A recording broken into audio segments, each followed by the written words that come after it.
Jake. I'm Tom. And we are VIMTV, Velocities in Music, today to review the next album by an Icelandic musical goddess called Bjork.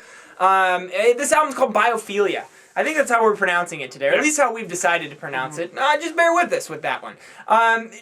Bjork, if you don't know who Bjork is, you're probably not alive. I don't know. She's been around for a while, had a very long career, done some really kick-ass music-changing albums like Homogenic is the one that comes to mind for Debut. me. Yeah, it's been like 4 years since Volta came out. Yeah. And her latest release. So this is kind of a big deal. And Biophilia, she's getting really crazy. This album, so you might have to help me here.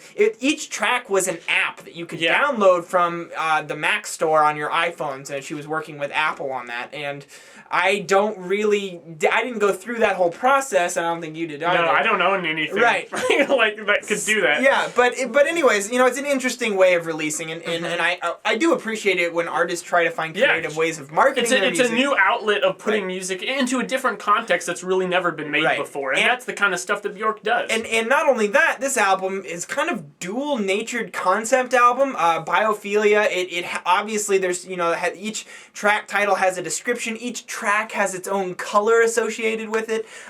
She went all out on this one, guys, so just bear with me for a minute. She used a Tesla coil as an instrument. That is the most badass thing I've ever heard, and that was one of my track picks because it was just so awesome that there was a Tesla coil making music. And it fit with the song. Yeah, which is called Thunderbolt. What the song is about. Right. So that's how focused this is. I mean, you go from us talking about David Lynch a few reviews ago and how it's kind of unfocused all over the place. It doesn't get much more focused than this as far as the concept goes. Now, when you transition that into the actual music, it's quite a different story here. Immediately, and now it's Bjork. This is something you kind of have to expect from her, but to the extreme. There's such a disparity between the vocals and the instrumentals.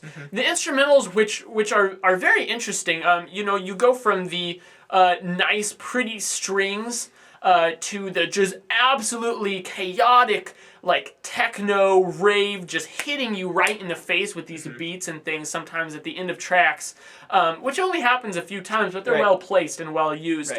And then the vocal melodies on top don't have a whole lot of structure. I feel like they just kind of sit on top of that, and now I'm sure there is a method to the madness, and I'm sure that some very avid listeners have been able to pick it out maybe a little better than I have, but I certainly tried. And this is not my first time listening to Bjork. I am a Bjork fan. I haven't listened to her stuff as much as I'm sure a lot of other more hardcore fans have, but trust me, this is not my first Bjork rodeo, so to speak. And this is even out there in terms of Bjork.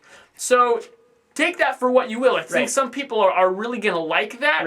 I think there's two sides of it. I think it's very cool, very forward-thinking, but it makes you focus more on the lyrics and this almost kind of like science and life lesson that Bjork is teaching you more than the actual music. At that point, the music is just set up to create a mood for the lesson she's trying to give you, and not meant to be catchy, not meant to be specifically memorable. And it's this dual nature subject matter. She's going between like astrology and just space and planets and the cosmos, and this dual nature with that, and biotics, how the biology of your body and DNA and how that works, and that's what this is the driving force behind this album.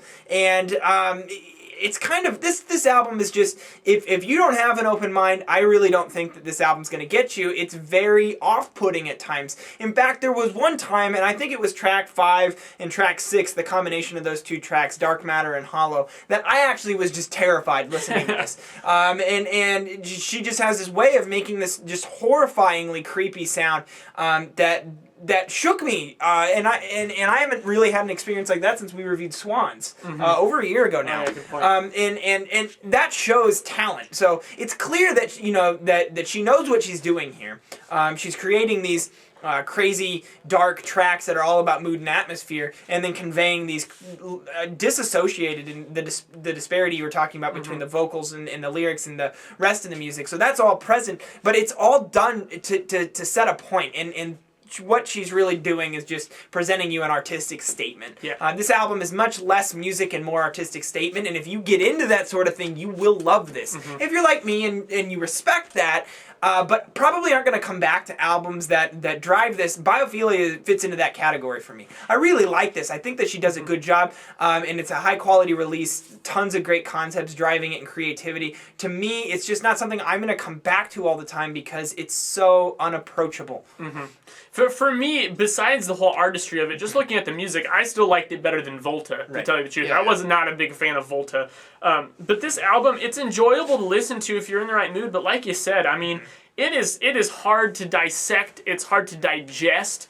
I don't know. I don't really have anything more to say. Cool. Where are you sitting? I'm going 71. I'm right with you. I'm right at a 70. Like I said, high quality, but just the fact that it's just so out there, and maybe that's our fault for not being more in love with Bjork, but I think that I would have liked to have seen a little bit more melody in there, here and there, and just a little bit more cohesive structure to it, that would make it flow as an album, not just as an artistic statement, but to each their own. I'm sure we've prompted some of you to disagree with us. I'd love to hear your comments. Leave us a comment at www.velocitiesandmusic.com or youtube.com/velocitiesandmusic. Also, please follow us on Twitter and like us on Facebook. That's where we do our chatting about music, and we'd love to get a conversation going about Biophilia or any Bjork album. I'm Jake. I'm Tom. And we are VIMTV, moving music critique forward.